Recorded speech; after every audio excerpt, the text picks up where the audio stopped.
সক্ষমতা থাকা সত্ত্বেও, তাহলে অবশ্যই গুনাহ হবে, নামাজ হবে না। কামরুন্নাহার কেয়া লিখেছেন, স্বামী তার মায়ের কথা স্ত্রীকে অন্যায়ভাবে মারে সবসময়, কোনো এক সময় কি রাগে স্ত্রীও পাল্টা মায়ের দিতে পারে?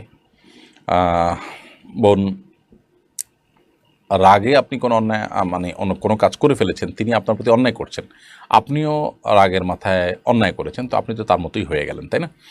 তো অবশ্যই এটি করাটা কাম্য নয় বা এটা করা যাবে না। হ্যাঁ, রাগের মাথায় যদি হয়ে যায় তাহলে সেক্ষেত্রে সেটার জন্য প্রায়শ্চিত্ত করা উচিত, লজ্জিত অনুতপ্ত হওয়া উচিত, তওবা করা উচিত, ভবিষ্যতে যেন না হয়। এখন কথা হলো, তিনি মারতে থাকেন, আমি কী করব? আমি আত্মরক্ষা করার চেষ্টা করব।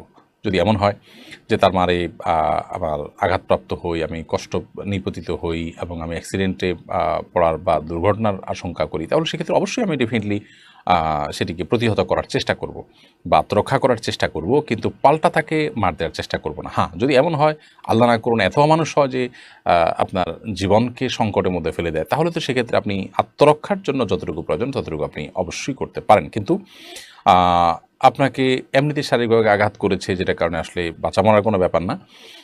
আপনি জেদের বশবর্তী হয়ে রাগে, কষ্টে, ক্ষোভে আপনিও পাল্টা আঘাত করেছেন। তো অন্যায়ের বিপরীতে আপনিও একটি অন্যায় করলেন। তিনি যে অন্যায় করেছেন তার চাইতে ছোট অন্যায় করেননি, বরং আপনিও এক ধরনের বড় অন্যায় করেছেন। তো এটা উচিত না। আর যে ভদ্রলোক তার মায়ের কথায় স্ত্রীর গায়ে হাত তোলেন, তিনি অবশ্যই ছোট লোকই করছেন এবং তিনি গুনাহগার হচ্ছেন।